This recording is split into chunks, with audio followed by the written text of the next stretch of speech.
బయటిక super exclusive చూస్తున్నాం. Operation black forest పేరుతో మావోయిస్టులను భద్రతా దళాలు ఏరివేస్తున్నాయి. ప్రస్తుతం ఛత్తీస్గఢ్, తెలంగాణ, మహారాష్ట్రలో ఆపరేషన్ బ్లాక్ ఫారెస్ట్ కొనసాగుతోంది.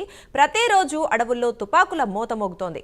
30 ఏళ్లలో తొలిసారి మావోయిస్టు జనరల్ సెక్రటరీ స్థాయి వ్యక్తిని భద్రతా దళాలు ఎన్కౌంటర్ చేశారు. ఈ ఆపరేషన్ బ్లాక్ ఫారెస్ట్ లో ఇప్పటి వరకు 54 మంది మావోయిస్టులు మృతి చెందగా 84 మంది మావోయిస్టులు లొంగిపోయారు. దీంతో వరుస ఎదురు దెబ్బలతో మావోయిస్టుల్లో అలజడి మొదలైంది. వచ్చే ఏడాది మార్చి 31 నాటికి మావోయిజం లేకుండా చేస్తామని కేంద్ర హోంమంత్రి అమిత్ షా ప్రకటించారు. అలాగే ప్రముఖ మావోయిస్టు నేత నంబాల కేశవరావు అలియాస్ బసవరాజు మృతిపై ప్రధాని మోదీ, అమిత్ షా ట్వీట్లు చేశారు. ప్రస్తుతం మావోయిస్టు అగ్రనేతల్లో ఇంకా ఎవరెవరు మిగిలి ఉన్నారన్న దానిపై కేంద్రం ఆరా తీస్తోంది. ఈ నేపథ్యంలో మావోయిస్టులతో శాంతి చర్చలు జరపాలని బీఆర్ఎస్, కాంగ్రెస్ పార్టీలు డిమాండ్ చేస్తున్నాయి.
ఇక ఆపరేషన్ బ్లాక్ ఫారెస్ట్ పేరుతో మావోయిస్టులను భద్రతా దళాలు ఏరివేస్తున్నాయి. ప్రస్తుతం ఛత్తీస్గఢ్, తెలంగాణ, మహారాష్ట్రలో ఆపరేషన్ బ్లాక్ ఫారెస్ట్ కొనసాగుతోంది. ప్రతిరోజు అడవుల్లో తుపాకుల మోత మోగుతోంది. 30 ఏళ్లలో తొలిసారి మావోయిస్ట్ జనరల్ సెక్రటరీ స్థాయి వ్యక్తిని భద్రతా దళాలు ఎన్కౌంటర్ చేశారు. ఈ ఆపరేషన్ బ్లాక్ ఫారెస్ట్ లో ఇప్పటి వరకు 54 మంది మావోయిస్టులు మృతి చెందగా 84 మంది మావోయిస్టులు లొంగిపోయారు. దీంతో వరుస ఎదురు దెబ్బలతో మావోయిస్టులు అలజడి మొదలైంది.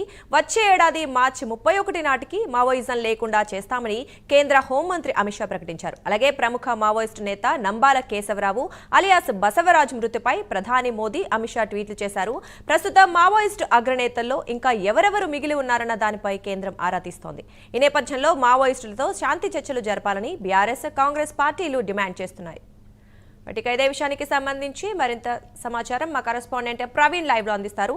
ప్రవీణ్, చెప్పండి, మావోయిస్టుల ఏరివేత లక్ష్యంగా కేంద్ర ప్రభుత్వం అయితే నిర్ణయం తీసుకున్న నేపథ్యంలో మరి పరిస్థితి ఏంటి ప్రస్తుతం? అసలు ఎదురుకాల్పులు ఇంకా కొనసాగుతున్నాయా? మరి ఎంతమంది అగ్రనేతలు ఉన్నట్టు సమాచారం? ఆపరేషన్ బ్లాక్ పేరట అయితే నక్సలైట్ల ఏరివేత కార్యక్రమం ఇంకా కొనసాగుతుంది. అయితే ఈ మొత్తం టోటల్గా ఈ వ్యవహారం మొత్తం చూసుకుంటే అడవులలో రోజు కూడా తుపాకుల మూత ఇట వినిపిస్తూనే ఉంది. ఆ తుపాకుల శబ్దం చేత ఈ యొక్క ఎన్కౌంటర్ బ్లాక్ పేరుతోనే ఏరివేత కార్యక్రమం నడుస్తూనే ఉంది. ఇప్పటి వరకు టోటల్గా చూసుకుంటే 54 మంది నక్సలైట్లు చనిపోవడం జరిగింది. అందులోపల 84 మంది ఇప్పటికే లొంగిపోవడం కూడా జరిగింది. భద్రతా బలగాలు మొత్తం టోటల్గా కూడా ఆ యొక్క ప్రాంతాలన్నిటికీ జల్లెల పడుతున్నాయని తెలుస్తుంది. తెలంగాణ రాష్ట్రము అండ్ మహారాష్ట్ర సరిహద్దులు అండ్ ఇక ఛత్తీస్గఢ్ ప్రాంతాలను మొత్తం టోటల్గా కూడా భద్రతా బలగాలు జల్లెడ పడుతున్నాయి. ఏరివేత లక్ష్యంగానే, నక్సలైట్ల ఏరివేత లక్ష్యంగానే ఈ యొక్క ఆపరేషన్ బ్లాక్ కొనసాగుతుంది.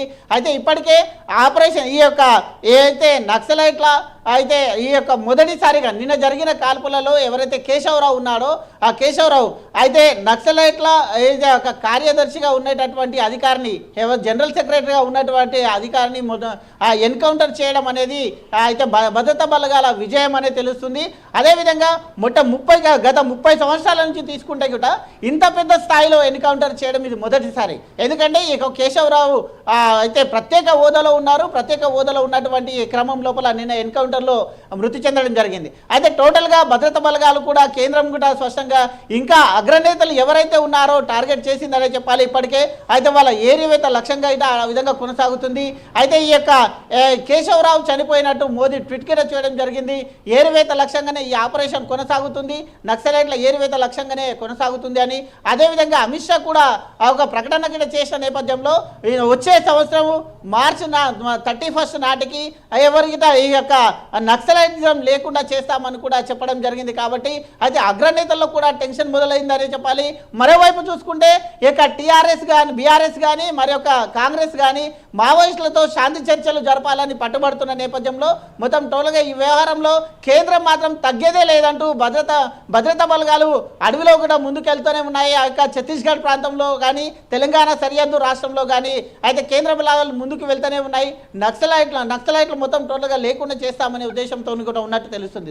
రైట్. అయితే ప్రవీణ్, మనం చూస్తూనే ఉన్నాం కేంద్ర ప్రభుత్వం ఏమో మావోయిజాన్ని అసలు లేకుండా నామరూపాలు లేకుండా అంతం చేయాలని చూస్తుంటే ఒకవైపు బీఆర్ఎస్ కావచ్చు, కాంగ్రెస్ అంటే ప్రతిపక్షాలేమో లేదు ఖచ్చితంగా చర్చలు జరపాలి, శాంతి అవసరం అని వాళ్ళు చెప్తున్న నేపథ్యంలో అసలు సామాన్య ప్రజలు ఏమనుకుంటున్నారు మరి దీనికి సంబంధించి? వాళ్ళు ఈ కాల్పులకు సంబంధించి ముఖ్యంగా వాళ్ళ ఒపీనియన్ ఎలా ఉంది?